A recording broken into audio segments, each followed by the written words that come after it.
Pastor Joy Iza waa haweeney Kristaan oo ka soo jeeda dalka Nigeria. waxa loo aqoonsan yahay sheekad ama wadaadka Masiixiyiinta. waa haweeneyda darteed xabsiga loogu dhaadhiciyay wariye Cabdimalik Muuse Coldoon oo ah saxafi lagu bartay u gurmashada dadka danyarta ah iyo kuwa waayuhu ay ciileen. qoraal uu soo dhigay bartiisa Facebook waxa uu ku sheegay inaan lagu kadsoomin haweeneydan oo laga feejignaado.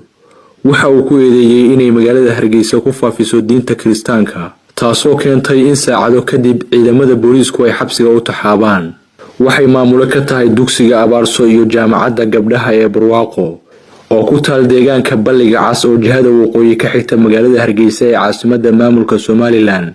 waxa ay sheegtay inay bixiyaan waxbarasho heer sare ah oo lagu tayinayo aqoonta haweenka. waxa aan aaminsanahay in la xoojiyo haweenka Soomaaliyeed si ay u noqdaan xirfadlayaal horseeda horumarka bulshada oo dhan, ayaa lagu yiri website-kooda. muuqaalo lagu kaydiyay barta internetka ee YouTube ayaa laga dhuuxi karaa in macallimada Pastor Joy Iza ay faahfaahinayso waxa ay tahay diinta Kiristaanku, habdhaqanka Masiixiyiinta, iyo sida ay ula falgeli karaan dadka aaminsan diimaha kale.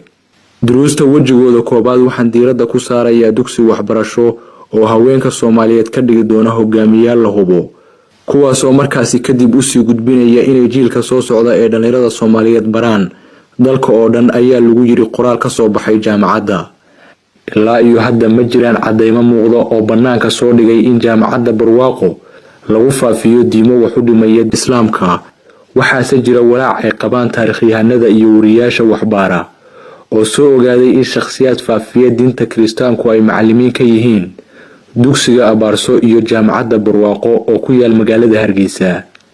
madaxweynaha Somaliland Muuse Biixi Cabdi oo toddobaadkan ka qayb galay munaasabadda qalinjebinta dufcadda koobaad ee jaamacadda Barwaaqo oo haweenka u gaara, waxa uu beeniyay in diinta Kiristaanka lagu barto dugsiga Abaarso iyo jaamacadda Barwaaqo.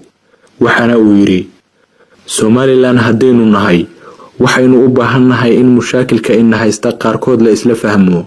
waxa had iyo jeer lagu murmaa iskuulka Abaarso iyo jaamacadda Barwaaqo.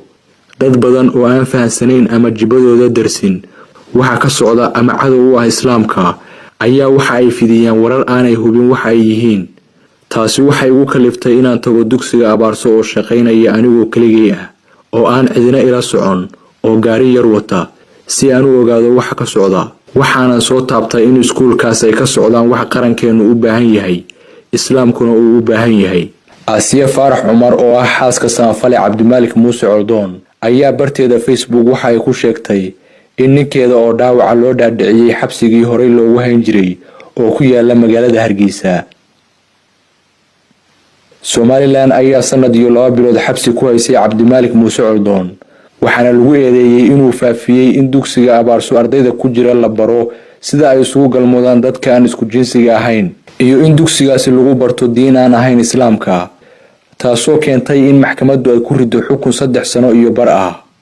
ciidamada booliska ee magaalada Burco ayaa xalay gacanta ku dhigay Cabdimalik Sheekh Muuse Coldoon oo ahaa wariye iyo sidoo kale samafale ka howlgala Somaliland. samafale Cabdimalik Muuse Coldoon ayaa la sheegay in fiidnimadii xalay ay ciidamada boolisku ka qabteen isagoo gurigiisa ka soo baxaya. mas'uuliyiinta ciidamada booliska ee gobolka Togdheer ayaa ka gaabsaday inay ka hadlaan qabashada Cabdimalik Muuse Coldoon, balse waxa ay wararku sheegayaan in muddooyinkii u dambeeyay Cabdimalik ay boolisku raadinayeen, taasoo la sheegay amar xagga sare kaga yimi inay soo qabtaan. Cabdimalik ayaa la sheegay in xalay kowdii habeenimo laga qaaday magaalada Burco iyadoo loo qaaday dhinaca galbeed. ilaa haddana lama oga meel la geeyay iyo meel uu ku xidhan yahay Cabdimalik Muuse Coldoon. tallaabada soo qabashada Cabdimalik ayaa waxa cambaareeyay qaar ka mid ah waxgaradka iyo bulshaweynta ku dhaqan gobolka Togdheer, kuwaasoo ku tilmaamay wax laga xumaado. Cabdimalik Muuse Coldoon ayaa ahaa suxufi madax bannaan, sidoo kalena ahaa